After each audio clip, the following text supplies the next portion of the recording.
Challenge शुरू होता है तो ज़ॉम्बी स्टेज के सामने मारने की कोशिश करता है, लेकिन ज़ॉम्बी उस पर भारी होते हैं और उसे बुरी तरीके से पीटते हैं। दोबारा आने का न्योता भी देते हैं। ओके बॉस, अब आप हमसे क्या करवाना चाहती हैं? तुम्हें पता है क्या करना है। ठीक है। फयूमी, अभी चाहे जो चल रहा हो, मैं तुम्हें बिना रेजरेक्ट किए नहीं मर सकता। दृश्य बदलता है। अजीब है, घोस्ट के बारे में बहुत कुछ जानता हूँ, लेकिन ये लड़की कुछ अलग तरीके की टीम दिखाई दे रही है। दूसरी तरह की, जैसे कि वैम्पायर। देखने में तो वैसा ही है। मुझे पहले से ही पता था वो कमीना है। वो कह रहा था मुझे इस पे कोई इंटरेस्ट नहीं है, लेकिन आखिरकार इसने कर लिया। तुम्हारे कहने का मतलब है कि वो उसे पहले ही खा चुका है, बिल्कुल किसी छिपे हुए मुर्गे के अंडे के जैसे।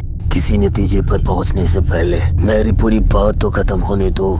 मैं कह रहा हूँ कि उसके अंदर जो मैजिक अभी है वो एक वैम्पायर का है। डेमोनॉइड में पैदा होने वाला कोई भी शरीर यहाँ पर अवेलेबल मैजिक एलिमेंट को अब्सॉर्ब करता है। हर एक शरीर अपनी तरह की स्पेशल मैजिक पावर प्रोड्यूस करता है, जो उसके जैसा कोई भी नहीं हो सकता। लेकिन इस लड़की के केस में कुछ अलग है। इसका शरीर जिस तरीके की मैजिक एबिलिटी को अब्सॉर्ब कर रहा है वो इसकी रेत से कई गुना ज्यादा है। यही कारण है कि इसके पैर धीरे धीरे डिसअपीयर हो रहे हैं और शायद इसकी बॉडी भी, इसका शरीर ओवरलोड हो रहा है, उस मैजिक एबिलिटी को प्रोसेस नहीं कर पा रहा, क्योंकि इसके पास उतने मैजिकल एसेंस नहीं है जो एक वैम्पायर पावर को एब्सॉर्ब कर सके। स्टेज की कोई गलती नहीं है। आपको क्या लगता है हमें आगे क्या करना चाहिए? इसकी शारीरिक एबिलिटी को देखकर मैं ये कह सकता हूँ कि ये उसके थ्रू फिर से जिंदा हो सकती है। इस बारे में तो मैं बिल्कुल सर्टेन नहीं हूँ कि इसे उसकी कितनी मात्रा में खून की आवश्यकता है। अगर वो उस वैम्पायर को पूरी तरीके से चूस लेती है, इसके अंदर वो एसेंस भी आ जाएंगे जो इस पावर को पूरी तरह से कंट्रोल कर सके। दृश्य बदलता है। स्टेज फिर से चैलेंज को एक्सेप्ट करता है। सीरियसली तुम फिर से आ गए? वो उसे फिर से हरा देता है, उसे ले जाकर वहीं पटक देता है। दृश्य बदलता है। चेहरे पर मास्क लगाकर कॉफी पी रही हो? तुम मुझे देखकर चौंक क्यों रही हो? क्या मेरे यहाँ होने की तुम्हें बिल्कुल आशा नहीं थी लेस? ब्रदर, नहीं, ये हॉट कोको है। हाँ, बिल्कुल सही। मुझे माफ करना, मैंने गलत सोचा। लेकिन लीज, मेरे यहाँ आने का केवल यही कारण नहीं है। निकलो यहाँ से और दोबारा लौट कर मत आना। तुम दोबारा यहाँ आए तो हम तुम्हें मार देंगे। मैं परेशान हो गया इस आदमी से। Prisoner number 109769 has pressed the challenge button. ऐसी कौन सी बात है जिसके लिए तुम मुझसे बिना बताए सेल में जा रही हो? इसके बावजूद भी मैं तुमसे गुस्सा नहीं हूँ। क्या ऐसी कोई चीज है जो तुम मुझसे छुपाना चाहती हो? है? लेकिन आप जरूर गुस्सा। आगे बोलो। एक बॉस, क्या हम उस प्रिजनर के बारे में बात कर सकते हैं जो अभी आया है? सॉरी, मुझे बाद में आना चाहिए। एक नया कैदी? एक मिनट, तुम्हारे कहने का मतलब इससे स्टेज मर भी सकता है? ये मैं नहीं कह सकता। किसी घोस्ट के पास ऐसी एबिलिटी है जो दूसरों की मैजिक को बचा सकता है। वह किसी भी प्रकार का डीमन बन सकता है। इस समय इस लड़की के शरीर ने कंज्यूम करना शुरू किया है वैम्पायर ब्लड को। हम इसे नहीं रोक सकते है डिसअपीयर होने से। ही रास्ता है कि एक हाइब्रिड बनाया जाए। अब नामो बंद करो, साफ साफ बताओ इन सारी चीजों का मतलब क्या है? इन सब के खत्म होने के बाद में क्या होगा जब स्टेज का ये मैजिक पूरी तरह से एब्जॉर्ब कर लेगी? बिल्कुल नहीं, वो अब भी जिंदा रह सकता है, लेकिन इस बार वो उस लड़की के अंदर रहेगा। मुंह बंद, मैं ये बकवास तुमसे और ज्यादा नहीं सुनना चाहता। ये केवल इकलौता रास्ता है इसे बचाने का। अगर ये इसी तरीके से डिसअपीयर होती रही तो जल्द ही ये इस संसार से गायब हो जाएगी। ये इसका 10वीं बार है जब इसने चैलेंज किया। मार खाता है फिर भी इसका दिमाग नहीं खुलता। इसका दिमाग घुटने में है। अगर आप कहें तो इसे एक बार में ही खत्म कर दें। भाई प्लीज मुझे समझाने दो। इसने गोली मार दी। गोली खाने के बाद में भी स्टेज जिंदा होता है।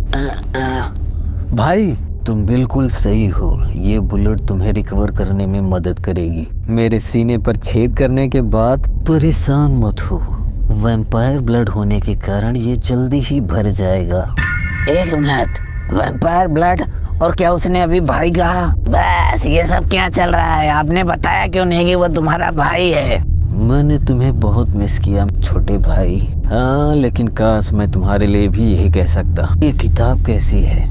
ह्यूमन रिजरेक्शन आपने ही लिखा है, याद है? ओह, तो तुम्हें ऑटोग्राफ चाहिए? नहीं बेवकूफ, मुझे बस इतना जानना है किस तरीके से किसी इंसान को दोबारा हम जिंदा कर सकते हैं। इसी वजह से मैं यहाँ पर हूँ, ढूंढने कि किस तरीके से ये सारी चीजें काम करती हैं। अगर ये ऐसे ही चलता रहा तो ये जल्दी ही संसार से गायब हो जाएगी। मुझे बिल्कुल नहीं अच्छा लगेगा स्टेज या फिर ये कोई भी दुनिया से जाए। मैं क्या करना चाहिए? यहाँ तो मौसम छाया हुआ है, तुम लोग मुझसे अब और ज्यादा नहीं छुप सकते। मार्शमैलो, मैंने तुमसे कितनी बार बताया कि मैं मार्शमैलो नहीं हूँ, मुझे इस नाम से मत बुलाओ। अब तुम्हें क्या चाहिए हाइड्रा? मैं यहाँ इसे देखने आई हूँ। फ्रैंकन, तुम दोनों एक दूसरे को जानते हो? ऑफ कोर्स, फ्रैंकन मेरा रेगुलर कस्टमर है, लेकिन इस बार मैं यहाँ बिजनेस के लिए नहीं आई।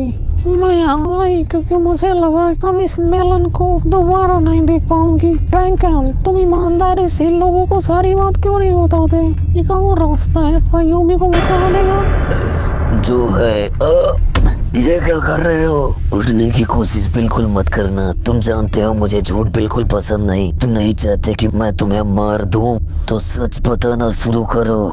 बिल्कुल नहीं। अगर मैं तुम्हें बताने की भी कोशिश करता हूँ तो इसमें मेरा क्या फायदा होगा? जैसा मैंने सोचा था। ये सब शुरू करने से पहले क्या तुम मुझे बताओगे कि किस तरीके के इंसान को तुम रिजरेक्ट करना चाहते हो?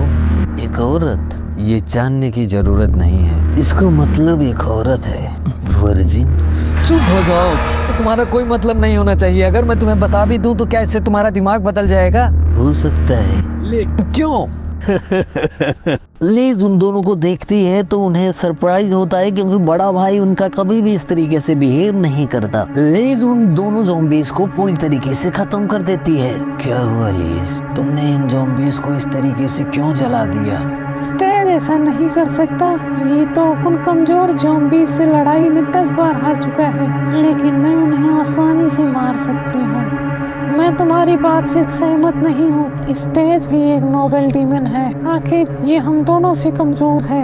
यहाँ तुम गलत हो। हमारा भाई स्टेज प्योर ब्लड वैम्पायर है और मजे की बात यह है कि इसकी शक्तियाँ हम दोनों को एक साथ हरा सकती हैं। एक बात कभी मत भूलना, ये हमेशा तुम्हारा बड़ा भाई ही रहेगा।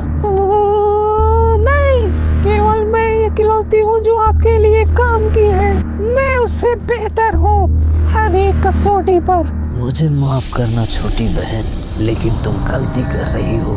लेकिन क्यों? तुम हमेशा उसे पसंद करते हो, मुझे नहीं। ऐसा करते हो, उसे स्पेशल ट्रीटमेंट देते हो और मेरे साथ ऐसा बिहेव करते हो जैसे मैं हूँ ही नहीं। जब तुम यहाँ से चले गए तो मुझे लगा बड़े भाई मेरा हमेशा ध्यान रखेंगे। तुम्हारे जाने के बाद भी वो तुम्हारी ही पुरानी फोटो को देखा करते थे, मुझ पर ध्यान ही नहीं दिया कभी।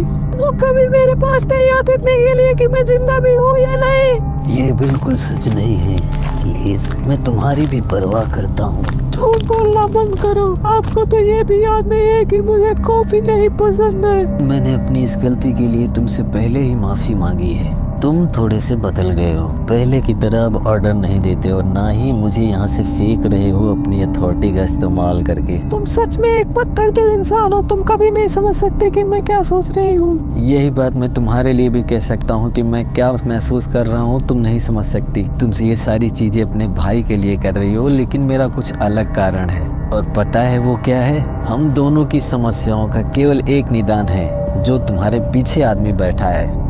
अच्छी बात करने लगे हो।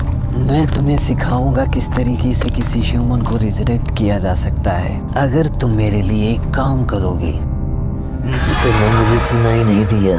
जैसा कि मैंने कहा, एक और रास्ता है उसे बचाने का। वो उन्हें बिना स्टेज के मारे हुए भी जिंदा रखने का एक सोल्यूशन बताता है, जिसे पीने से वो दोबारा से नॉर्मल फॉर्म में आ सकती है।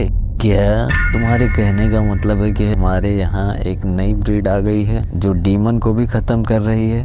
3 दिन पहले मुझे अपने काम के दौरान वो पहली बार दिखाई दिया, जिसकी ताकत बहुत ही ज्यादा है। वहीं दूसरी तरफ फ्रैंकेनस्टाइन अपने उस डीमन के बारे में बताता है जिसे उसने बनाया था। उनके रिश्तेदार के कहने पर बहुत सारे पार्ट को जोड़ करके एक ऐसा डीमन बनाया गया जो बहुत ही ज्यादा पावरफुल था, लेकिन वो अपनी पावर से बिल्कुल सहमत नहीं था। उसे और भी बेटर चाहिए, जिसे रोकना नामुमकिन है, लेकिन उसे और भी हाइब्रिड बनना है। इसीलिए वो वहां से चला गया, जो कि अब डीमन वर्ल्ड में तबाही मचा रहा है, लोगों को मार काट रहा है। उसके पास स्पेशल मैजिक है। मुझे भी पता नहीं चला कि उसके अंदर इतनी ज्यादा ताकत कहां से आई। वो चाहे तो खुद को किसी भी समय टेलीपोर्ट कर सकता है और किसी से भी बच सकता है। जो भी है, इस हाइब्रिड मॉन्स्टर को मारने के लिए तुम इसे भी हाइब्रिड बनाना चाहते थे।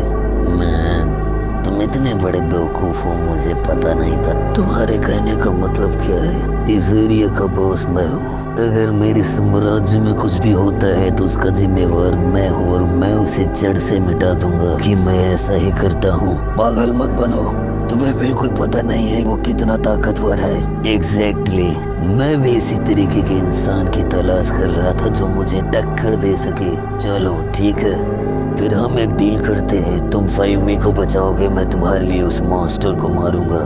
मैं ये सब कुछ कर लूंगा, लेकिन तुम्हारी जानकारी के लिए बता दूं कि मेरे पास इतनी दवाई नहीं है कि मैं इसे ज्यादा समय तक जिंदा रख सकूं। तो मेरे पास वैसे कितना समय है? करीब 1 दिन से भी कम का। उन लोगों की डील हो जाती है फाइनल। वो वहां से निकलता है, हाइड्रा उसे लेकर जाती है नॉर्थ डीमन वर्ल्ड में और वो उसे पोषण पिलाने लगता है। फिर से नॉर्मल होना शुरू हो जाती है। बैक एंड पर वो मॉन्स्टर में दिखाई देता है जो लोगों को पकड़ता है, उनकी सबसे हाइब्रिड चीज को उनसे अलग करता है और उन्हें मार देता है। यही सारी जानकारी स्टेज का भाई उसे देता है कि वो किस तरीके से तबाही मचा रहा है और उसे रोकना हमारे लिए बहुत जरूरी है। अगर वो बहुत ज्यादा ताकतवर हो गया तो हम उसे नहीं रोक सकते हैं। अपने साइड की स्टोरी भी उसे बताता है क्यों उसके सीने पर उसने बुलेट लगाई, क्योंकि बचपन में उसका वेसल बहुत ही कमजोर था और उसकी पावर्स बहुत ही इनक्रेडिबल थी, जिसे यूज करने में उसकी हालत खराब हो जा रही थी। उस पर उसका बिल्कुल कंट्रोल नहीं था। इसी कारण से उसने उसके अंदर बुलेट डाली जिसे उसे बचाया जा सके। लेकिन अभी वो इतना पावरफुल हो चुका है कि वो कंट्रोल कर सकता है, तो वो उसकी बुलेट को निकालने की बात करता है, लेकिन स्टेज उसे डिफ्यूज कर देता है कि मुझे नहीं चाहिए, मैं नॉर्मल तरीके से ठीक हूँ और उसे हरा दूंगा। जिससे वो गुस्सा होता है और फिर से उन ज़ॉम्बीज़ को जिंदा करने की बात करता है। लेजी उसे जिंदा करती है। उनके साथ में फिर से वो लड़ाई करना स्टार्ट कर देता है, जहाँ वो ज़ॉम्बीज़ उसे बहुत बुरी मार मारते हैं और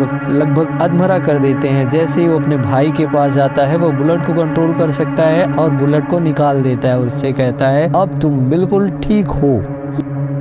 यहाँ तो दीवार पर खून ही खून भरे हुए हैं और उस आदमी का बिल्कुल पता नहीं जिसे हम ढूंढ रहे हैं। अब तुम क्या करने वाले हो? तो अब टेरिटरी की बॉस को चैलेंज करूंगा। वो उन लोगों से चैलेंज करता है बॉस को बुलाने का और उस टेरिटरी पर अपना कब्जा जमाने की बात करता है। पहले लोग उसे लाइटली लेते हैं, वहाँ उस टेरिटरी का बॉस आता है, उसका मजाक बनाता है, लेकिन फिर उसकी बातों से वो बहुत इरिटेट हो जाता है और मारने के लिए खड़ा हो जाता है। वुल्फी उसे एक ही हिट में गिरा देता है, जिससे कहता है कि अब तुम्हारी टेरिटरी मेरी है, लेकिन वो फिर से खड़ा होता है। तभी पीछे से वो मॉन्स्टर उसे पूरी तरह से मार देता है। दृश्य बदलता है। यहाँ बुलेट निकलने के बाद में स्टेज पूरी तरीके से अनकॉन्शियस हो जाता है, जिससे वो ज़ॉम्बीज़ उसे खाने की बात करते हैं और वो उन्हें एग्री कर देता है। स्टेज की पावर अवेक होती है। 1 सेकेंड में ही दोनों ज़ॉम्बीज़ की हड्डियां अलग हमें दिखाई देती है और वो प्रॉपर तरीके से खड़ा होता है। उसकी पावर्स को देखकर दोनों भाई और बहन शॉक हो जाते हैं। इसी के साथ आज का एपिसोड होता है ख़त्म। मिलते हैं कल नए एपिसोड के साथ। तब तक हमारे साथ बने रहिए। Bye bye,